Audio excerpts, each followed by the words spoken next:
Hey Kev, let's follow this trail over here. This looks like there might be something waiting down there. All right. Hey, wait a minute. Do you hear that? Yeah, I thought it was just me. What the heck is that? I don't know what that is. Whoa, do you smell that too? That's unbelievable.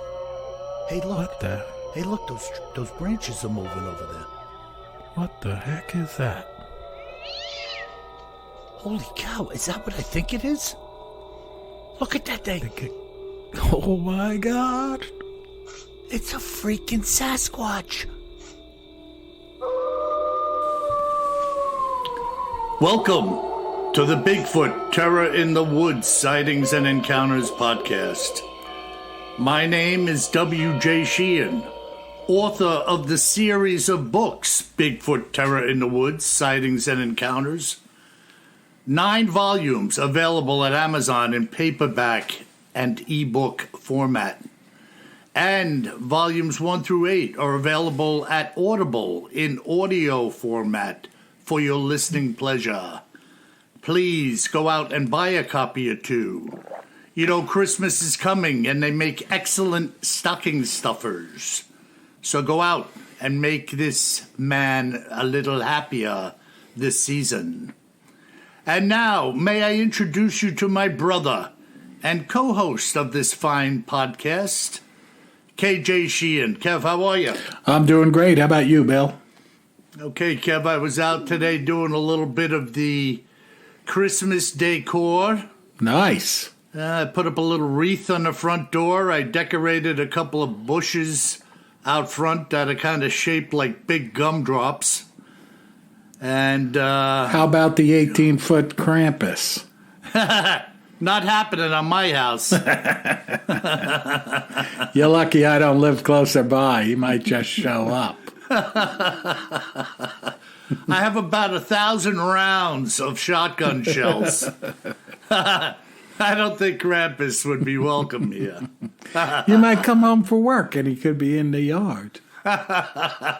1,000 rounds. Maybe a giant inflatable Krampus. 1,000 rounds, front or backyard.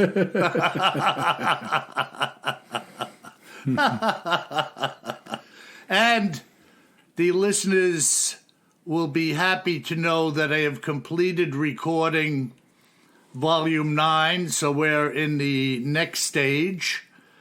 And I just completed another chapter of Volume 10 in the written format. So I'm working again, and ever forward we move. Uh-huh. What do you think of that, Kev? Very cool. And these books, Bill, I've never actually held one in my hand, especially an autographed copy. That's true. They're not easy to come by. But they do fit inside of a stocking, you were saying, huh? They do. A Bigfoot stocking, of course. By the way, Bill, I got that mug that you sent me. Wow, that was fast. That our beat reporter Rick sent down from Ohio. Rick, that is a spectacular travel mug. Yeah. I told you you'd like it, man. Yeah, spectacular. And you can see I was not lying when I said the box fit the tumbler perfectly. I know, sure. It probably took you a long time to find a box that you couldn't fit a book in. You know something? Just so people understand what we're up against. So I take the prize book in what I ship them out in like these big cardboard envelopes. The winner of the prize, I put the book in, autographed book, and a tumbler, Kev. And I go down to the UPS store. Now, to ship that little tumbler out was like $13 and change. Which I was like, look, I'm here. I don't have much time. I'll do it. Then he prices up the book in the envelope. $22. How could that be? Exactly. And I said to him, what the? And he says, well, it has to go a little further. I said, give me that envelope. I went over to the post office the next day. Yeah. It was like $3.40 or something to ship it out. Yeah. $22. What crazy. Highway robbery. Yeah. I probably should have just took both items down to the post office. I probably could have shipped that little box for, I don't know, $6 or $7. But I'm happy it got here. Yeah, no, it's a neat thing. And thanks again to Rick and his daughter who actually created them. Oh, very cool. And folks, it's like a big travel mug, hot or cold, and it has a silhouette of a beautiful tall pine tree and a silhouette of the hairy man himself walking along. It is spectacular. Yeah, she really did a fine job in the creation. It's simple, but very, very beautiful. Yeah. And thanks again, Rick, and thanks to your daughter. Awesome stuff. Yeah, no, really good. So, yeah, I had a day today. I was writing in the book, and I said, I'm going to get something done today. It's my day off. And it's never really a day off, especially me now with Paula having gone on to her heavenly reward. I'm like cooking and cleaning and doing laundry and yard work. And, I mean, you name it. I'm chief cook and bottle washer How now. you like me, Bill? Yeah. Going on and on and on and on and on. But I just keep going, man. One foot in front of the other. Just keep moving. No, that's awesome. So, what do we have today, brother, in our cryptids in the news and other oddities segment? I came across a really cool article from a newspaper called the Goulburn Evening Penny that was from 1893. What? Say the name again? Goulburn Evening Penny Post. Are we talking ghoul as in ghoulish? Goulburn. And if you haven't heard of it, it's because it's from Australia. Ah. The famous Goulburn penny press or whatever. Hey, well, it looks like it went out. It was in print from 1881 to 1940. Okay, and good long run. This one is from 129 years ago of Saturday, the 28th of October, 1893. Wow, fantastic, man. Yeah, very cool stuff. And so what's written in the Goulburn penny press? Well, this gentleman, Mr. Arthur Marin, and I'm going to put a picture of him and his family up on our website, BigfootTerrorInTheWoods.com, under episode 176. Check it out. There's a great black and white picture of him. Mm-hmm. He was cruising along, and I'll read from the article in a minute, but he came across this tall, hairy creature. Amazing. Maybe an early Yowie of sorts down in Australia. Of course he was lying, but what did he have to say? Exactly. So the name of the article is An Awkward Encounter. Mr. Arthur Marin, a cordial manufacturer, which I had to look that up, Bill. I've heard of cordials, right? The little drinks. But right. I thought, surely this is something else, but it's not. It's actually like flavored syrups, and they would mix them with drinks, but they said they also mixed them with water because the water tasted terrible at times. So they would put, a little bit of this mixture in to make the water taste a little bit better. That makes sense to me, right? You work with what you got, I just didn't know, but... So Mr. Arthur Marin, who was a cordial manufacturer, met with a rather awkward reception as he was going to Captain's Flat on Friday last with a load of cordials. Shortly after getting upon the turnoff road from the Kuma Road, within 2 or 3 miles of the Flat Township, he noticed his dog running up out of the bush at full tear and clear off down the road in a terrible scare. Wow. He got down to see what had frightened his dog when a formidable animal with which he was entirely unacquainted jumped up the lower bank on the road. It frightened him quite as much as it did the dog, as it was standing up on its 2 hind legs with its 2 forelegs stretched out like the 2 arms of a man. Wow. Right. The road being a cutting on a hillside was narrow, and the animal was making for him, either to follow the dog or to spring upon himself. Wow. Being unarmed, having only the whip in his hand, which would have made a very little impression upon such an antagonist, he dropped the whip and picked up a stone which lay close to him, which he threw at the beast, striking it on the temple, bringing it to the ground. Wow. I know. He then ran up to it and finished it with the butt end of the whip. Holy cow. Yeah, it's unbelievable. And, this is Old English, right? So if it sounds funny, it's from a long time ago. Yeah. And he says, after he killed it, he left it on the road, and on his return to Braidwood, put its body in the cart and brought it home with him.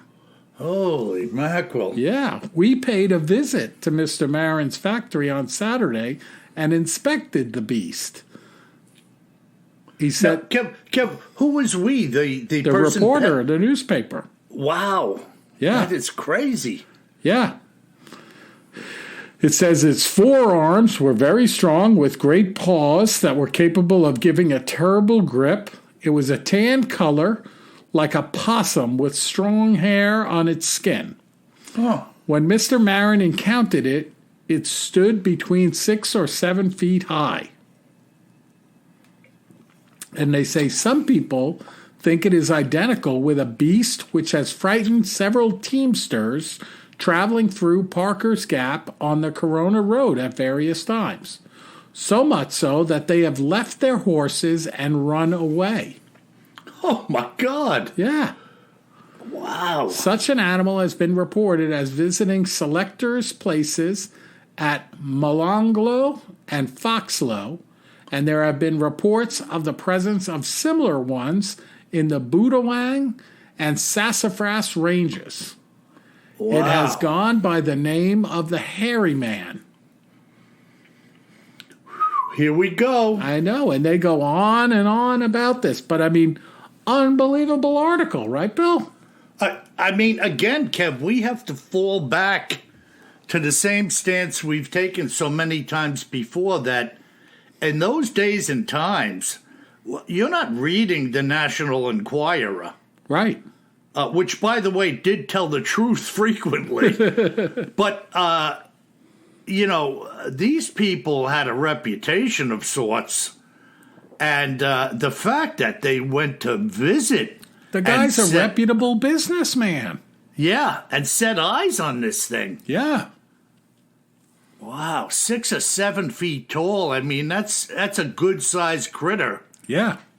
And it's almost like that old David and Goliath story again, right? He nails this thing in the perfect spot with a rock. Yeah. Taking it down and then finishing it off, beating it over the head or whatever. I know, it's amazing. Wow. I couldn't believe it when I came across this story. And, it's actually a little hard to read because it's in an electronic version of the original print. Mm-hmm. It's amazing. Well, no, it's fantastic. Yeah, yeah. And what was the exact region again of Australia? Oh, it's, I think it's in the greater area of New South Wales. Okay. As I remember reading it. So kind of the east side of the country. Okay. In the state of New South Wales. But they talk about it very specifically in these little towns, the Cooma Road heading towards Flat Township. Yeah, and you wonder if some of these places are even, we got a listener to our podcast, Rod, out there in Australia. Hey, Rod, maybe you could chime in with us a bit, mate. Bring us up to speed. Yeah, that's a good idea. If you know about this Arthur Marin Hairy Man story. Yeah, I mean, or any other. Oh, yeah. Stories. And my apologies to Rod because he's gone back and forth with me a little bit, Kev. There ain't enough hours in the day for me to accomplish everything that's asked Oh, yeah, well, of me. it's like a 14-hour time difference, I think, over to New South Wales. Yeah, it's just very tricky for me, especially now with, everything going on. I mean, it's just Rod, my apologies, but maybe someday, my friend. Rod, don't feel badly. It's hard for me to get him on the phone, and we're in the same time zone. Maybe you'll get an autographed copy of his book out of it, though. Yeah.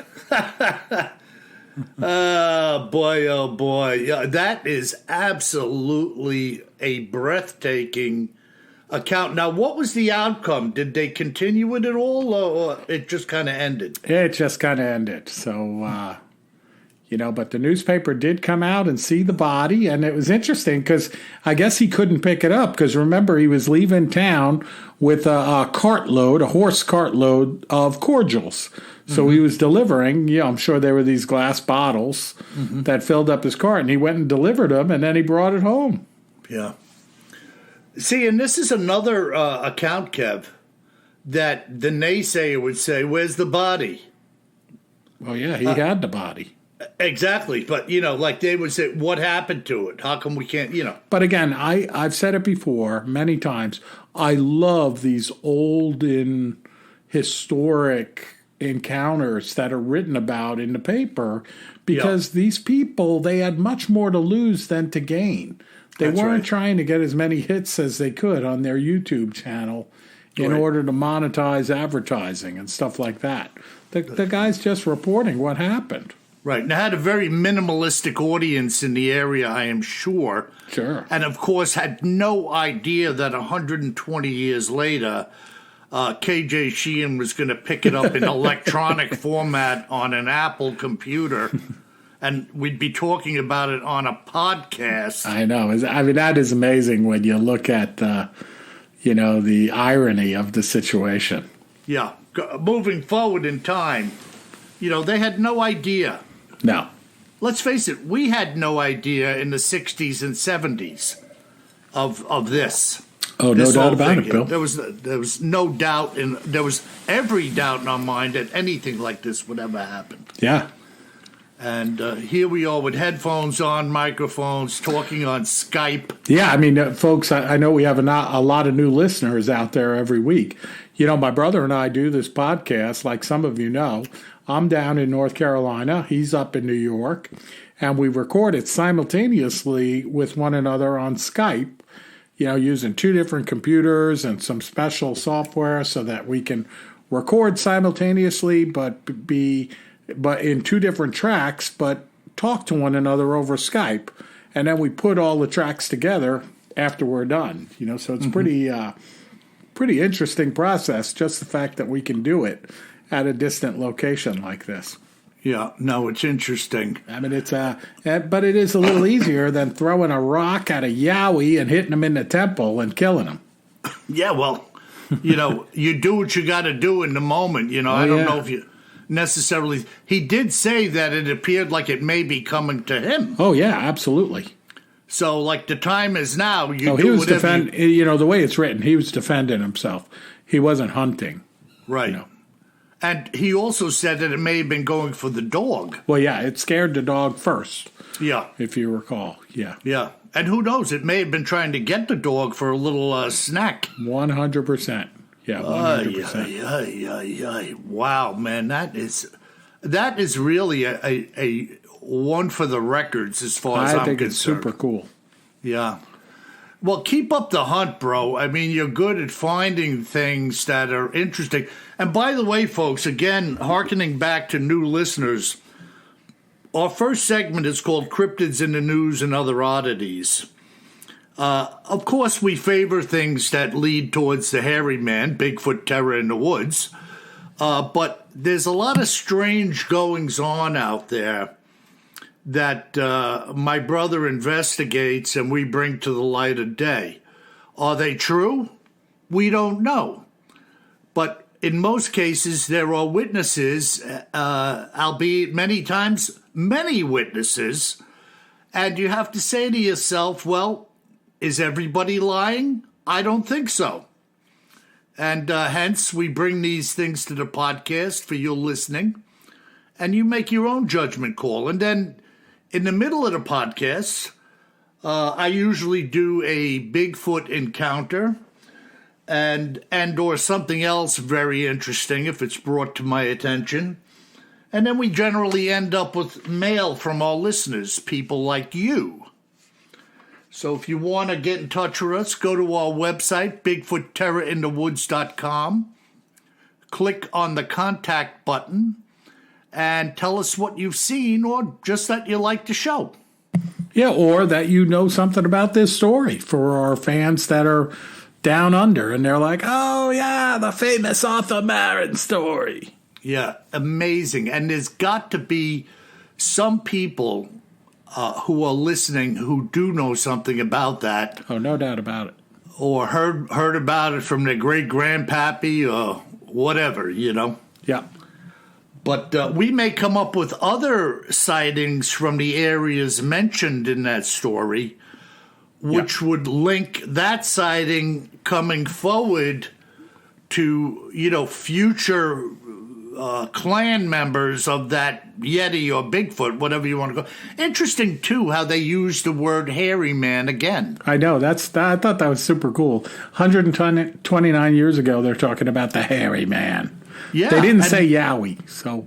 Right. Well, you're looking at something that looks like a man covered in hair. It's a hairy man. Yep. No doubt about it. And that's the description before any other description had been given to it in many other locations. Yep. Fantastic, man. Fantastic. Cool. So what do you got for us this week, Bill? Well, I have a pretty cool story here. And actually, let me just take a quick look at something here. All right. I'm just going to stick with the one account. This account is kind of brief, but we'll talk about it. It really lends itself to something we've spoken about in the past, and we'll get into that in a few minutes. This unusual discovery was brought to my attention by Kim O'Donnell, a resident of the state of Alaska. This is what Kim is a man, not a woman. This is what Kim and his survivalist training partner Ivan found while practicing their skill set in Alaska. This find, Bill, was made in 1982, which was a long time before I knew anything to speak of about the Sasquatch creature, as well as some of their reported habits. Ivan and I were honing some of our skills in the field of outdoor survival in a fairly remote area of the state. So long before Bear Grylls and so many others were doing this on reality TV, there are people out there working on survival. All right, they were in a fairly remote area of the state. It wasn't entirely inaccessible, having four-wheeled it into the area where we were going and then hiking on foot the rest of the time spent. We were there for the weekend, working on finding edibles and determining a plan for survival in such an area. Both of us were ex-Air Force and used these times to keep in touch with our former training, as well as being a great form of exercise. What happened was this, which I didn't give much thought to at the time. We had hiked into an area where if it hadn't been for the finding of an animal trail, we wouldn't have gone. About 2 miles or so following this trail, we came upon what was an old wrecked plane. Now, I'm not an aviation expert in any sense of the word, but the craft appeared to be from, say, the 50s or perhaps even the 40s. This bird had been apparently laying out there for decades, with weeds and brush having taken over the fuselage, or what was left of it. The entire plane had been stripped of anything valuable, with all of the mechanical parts, including gauges, landing gear, and the engines, being gone. Even the seats had been removed at some point in time. It seemed to me as being a plane capable of carrying, say, 4 to 6 persons in the cabin, being fairly wide and accommodating in that regard. We had stumbled upon just one of the many planes that have gone down in this state over the years that were found after the fact, having no visible human remains and having been stripped clean of anything of value. Now here's the odd part, Bill, and why I had contacted you. From the looks of the plane, it had gone in fairly hard, nose first, through the trees and brush. Whatever had been there at the time of the impact. The rear door, however, was missing, and its framework seemed to have been enlarged forcibly. In other words, this somewhat oblong or squarish opening in the fuselage had been pulled outward and widened forcibly. There were no cuts to the metalwork or any damage, as would have been the case had a tool such as the jaws of life or anything mechanical been used. And here's the real kicker. Aside from some bushes growing through the body of the plane, the entire inside was filled with matted down boughs and branches, and it stunk. The interior smelled like feces, and yet there was no feces visible.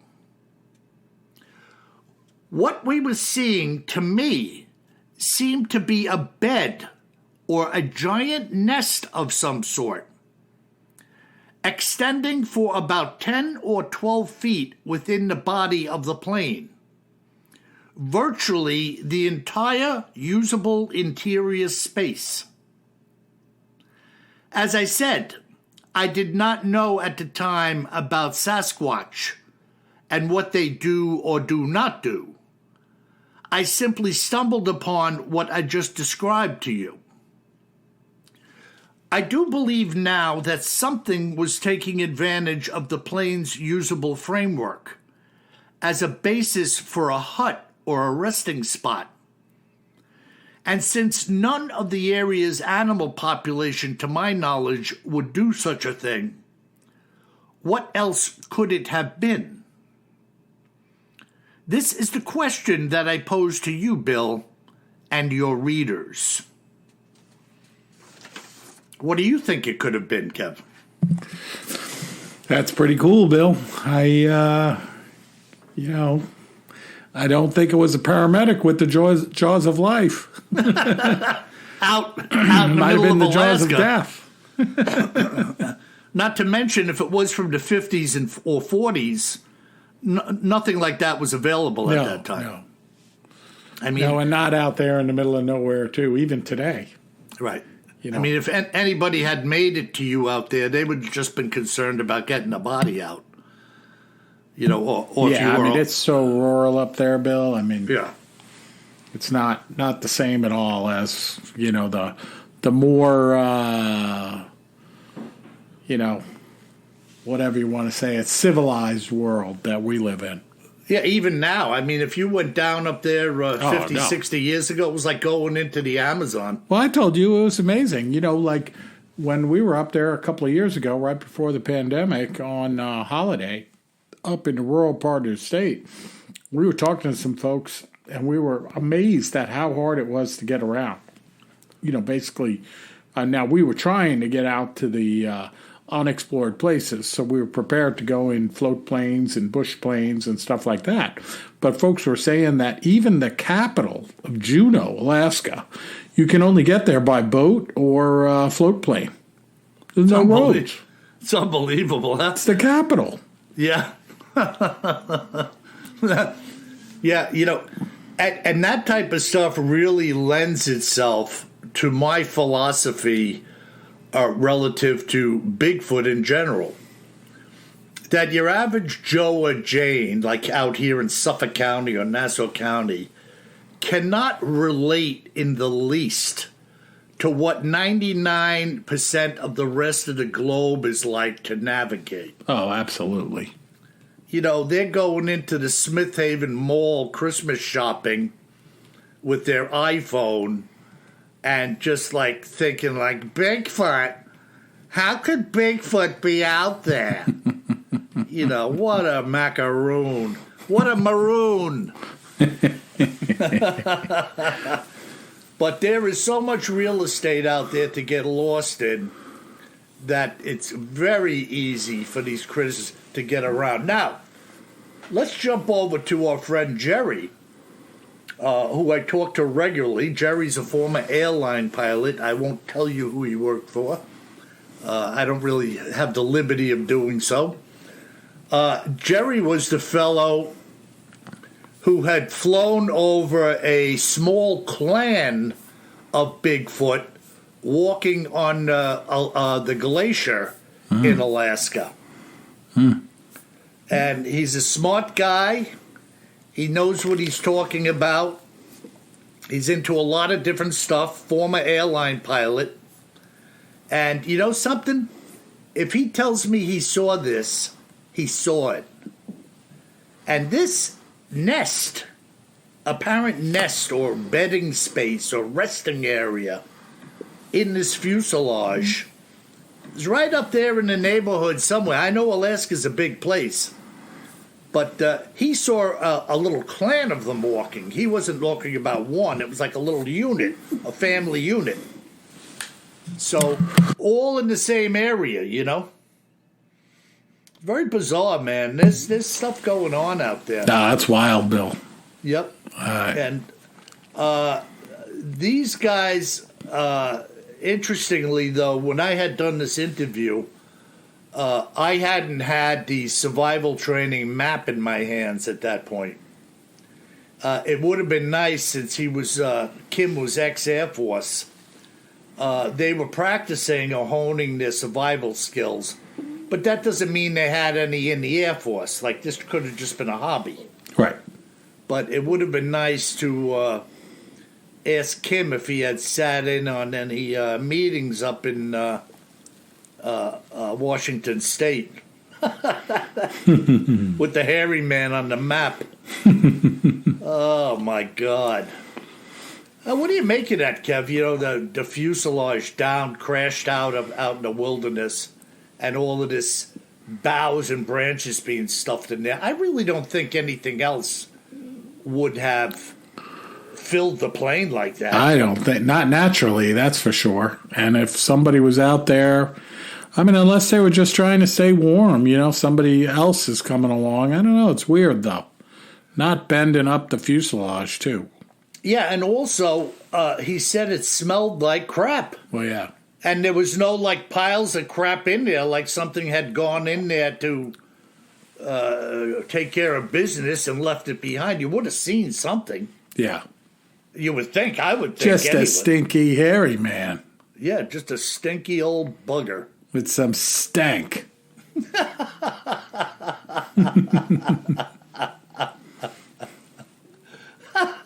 Some good old stank. Yeah, stank. So that's it, man. Another evidential find that kind of challenges us to say, what if? Or what is it?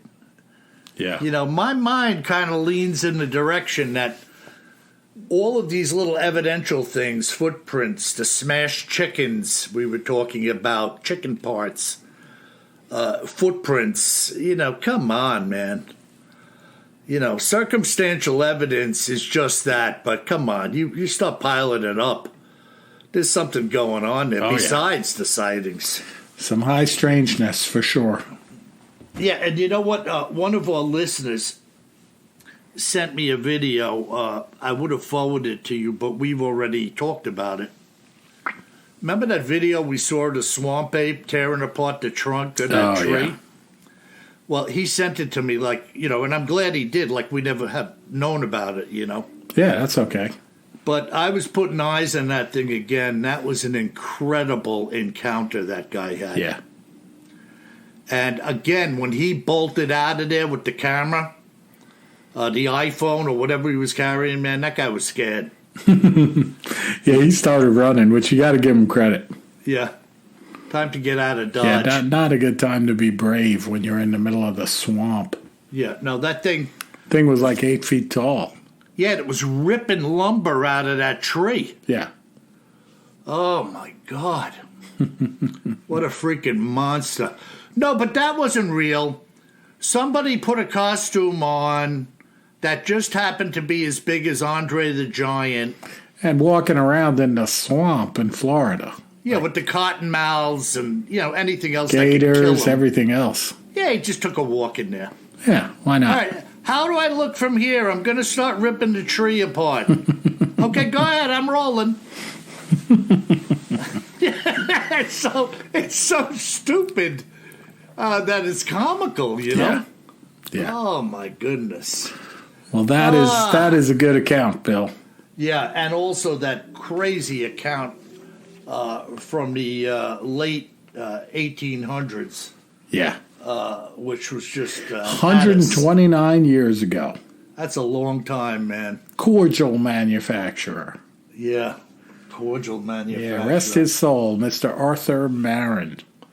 That was only, 15 years after our country fought the Civil War. And he's over there, having an encounter with what more than likely was a Bigfoot, a hairy man, a Yowie, whatever you want to call it. Yeah. Well, all right, okay. Bill. Well, we got some great listener mail this week. Okay. Our first one comes in from Amy from Wisconsin. Yes. And she says, you've the best podcast going. You have the best podcast going on the airwaves, brothers Sheehan. You couldn't pay me enough to spend a night camping in our national parks. Yeah. I experienced a sighting in Yellowstone, July 1997.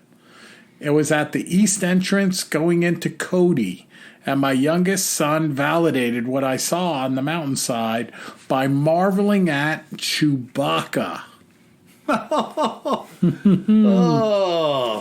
It was so tall. After coming home, I got on the computer and noted another sighting at the same location in the park that two brothers chopping wood had when they encountered the smelly giant creature. One an attorney that didn't want his name out there. However, when I got back to Wisconsin, I left my experience with the BFRO group. Working with surgeons, they all believed me when I shared this story of our summer vacation looking for animals in the park. We have all been hooked on Bigfoot stories, but your podcast is the best out there. I look forward each week to your reading the letters sent to you. God bless America's hunters out there, as they are the ones encountering them. Even Teddy Roosevelt wrote about them. Keep up the creepy deepy, brothers. God bless you both. It's pretty cool. She said, A little encounter, a little touch of an encounter in Yellowstone. Yeah, when she said the brothers Sheehan, I was thinking of the brothers Grimm. Oh, yeah. We can do that sometimes. Especially around Halloween. Yeah, well, once again, it just goes to show you, anytime, anywhere, an encounter can just come into your life. Oh, yeah. They come, they go, that's the end of it. Probably will never happen again as long as you live. And whatever it is, it is. The 100%. But, also, Amy, no reason to be afraid of the national parks. I mean, get out there, see them. You're probably never going to see another hairy man, but you might run into a black-eyed child. Looking for directions. May I borrow your telephone? Yeah. Can you give me a ride to your house? Yeah. I'm unfamiliar with this device. Do you think we could sit somewhere and talk about it? Nothing to worry about. Just because I look like a white shark doesn't mean I can hurt you. Oh, my goodness. Yeah, that's fascinating, man. Awesome. Just fascinating to run into something like that. And the kid calls it Chewbacca. Yeah, that's a pretty good comparison from a little kid, right? Yeah, those made about me 7 wonder. feet tall, covered in hair. Yeah. I mean, what's his name? The director of Star Wars, Kev. Lucas? Lucas, yeah. He had a spot in his heart for either that or his costume designers had a spot in their heart for the hairy man. And recommended that bugger. No doubt. Chewy. Chewy could be, one of the aliens that you see, the Bigfoots that end up coming out of a spaceship, right? Yeah. There you go. What did they call those starfighters or whatever? Yeah, and the Millennial Falcon. Millennial Falcon. Wow, that was something, man. Good stuff. Well, so what else, man? All That was right, excellent. our next one comes from Dan. He says, a few years ago, I went to East Texas to visit my sister. Mm-hmm. And, Bill, you know what's out in East Texas. Yeah, the big thicket. The big thicket. He said, along the way, I decided to try a podcast, having never listened to one before. I listened to a Bigfoot encounter that turned out to be only 20 miles from my sister's house.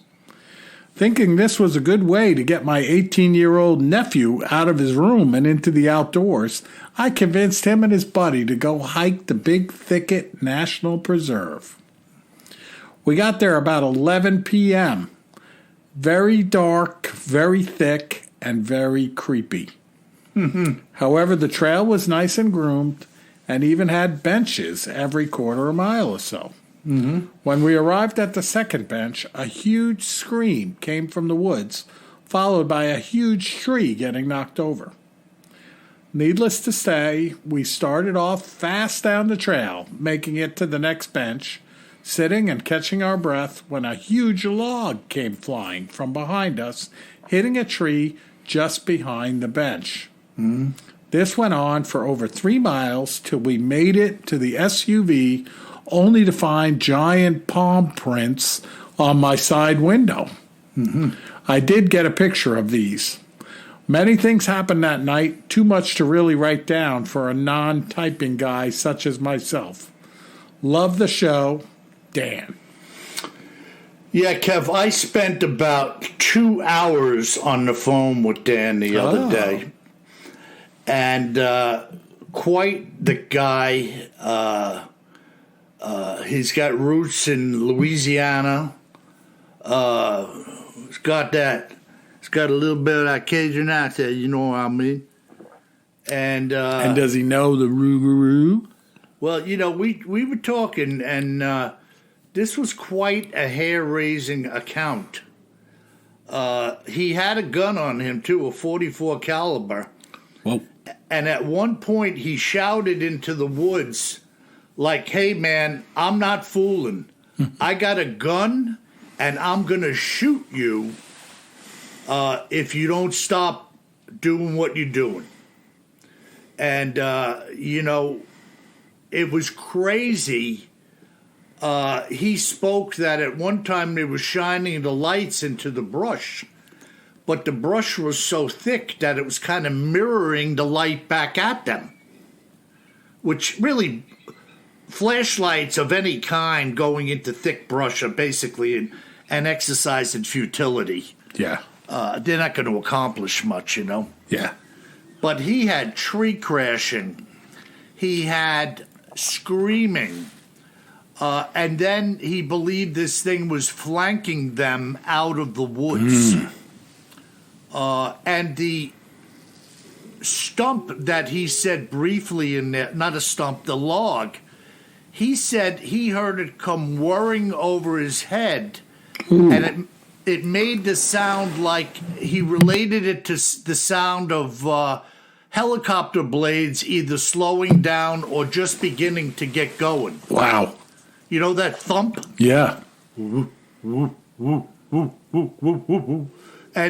it hit the tree near where his daughter was standing. His daughter was with him, too. Wow. So that was a hair-raising account. And you want to talk about happenstance.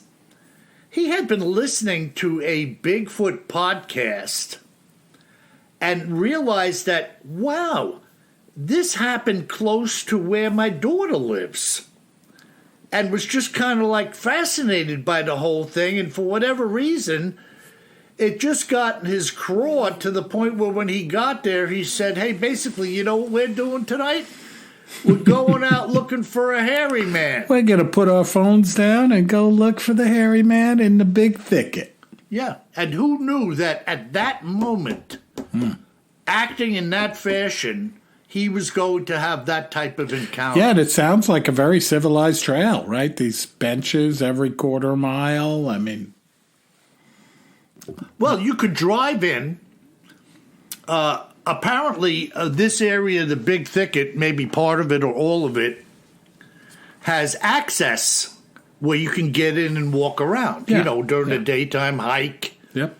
I don't know if you can hunt in No, there. but it sounds like just a regular kind of casual nature trail, you know. Right. That just happens to be filled with large creatures that can tear you limb from limb. Large, hairy creatures that can throw trees over your head. Yeah. And another thing that he had mentioned to me was the fact that driving around down there, you would see deer, sometimes feral hogs. You know, you would see wildlife all over the area. And when they got in there that night, he didn't see or hear anything. Oh, yeah, super quiet. So that, for me, would have been a clue right from the get-go that something was not right, you know. But something might be wrong. Right. And then all of a sudden you turn around and you hear, hey, mister, we're lost.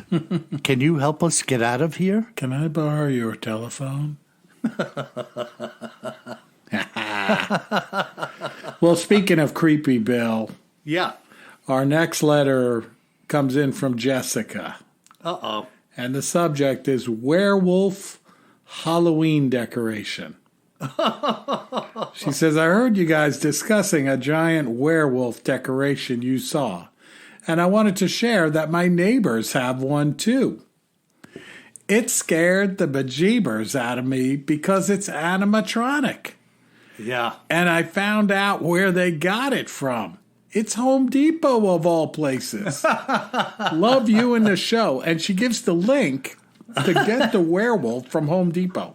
And, I mean, so you just got to go to homedepot.com and search on, get this, 9-foot animated immortal werewolf Halloween animatronic. I mean, somebody at Home Depot's got a good sense of humor. Yeah. 9-foot animated immortal werewolf Halloween animatronic. Yeah. They had to throw immortal werewolf.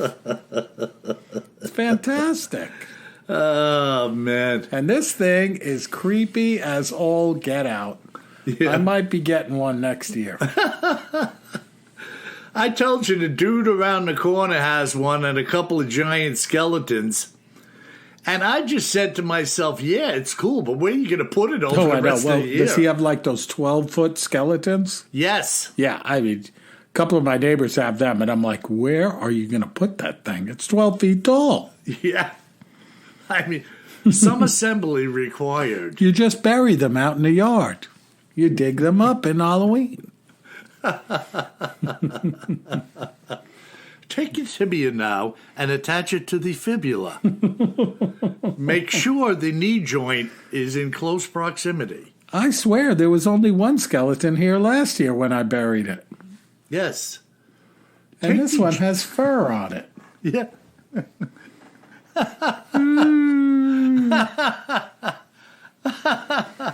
All right, Bill. Well, that's it this week with great listener mail. Great account from you from Alaska and that 129-year-old encounter with the hairy man down in Australia. Yeah, really fantastic stuff, man. And good stuff. Yeah, and folks, again, go out, buy a couple of books. I work hard on these projects like you have no idea. Kevin's working hard assembling the podcast. And basically, we do all of this for nothing, but we do it because we love to do it. Yeah, we love hearing from you, too. So, if you haven't given us a 5-star review lately, or a written review is fantastic. I mean, I sit back at night, I'll read them a couple of times a month, and I'm like, they keep me going, because hearing from you and hearing your kind words, it's fantastic. Yeah. Do you remember? Do you remember Kev Soupy Sales? Oh yeah, that's a blast from the past. Yeah, and I think Soupy got pulled from the air because he was saying kiddingly to the TV set. Oh, be careful! Don't say it, Bill. All right. We don't want to get pulled from the air. Don't say it. People can go look it up. Yeah, look that up, folks. Look that up. I don't want to be doing that editing and cutting out my brother's words.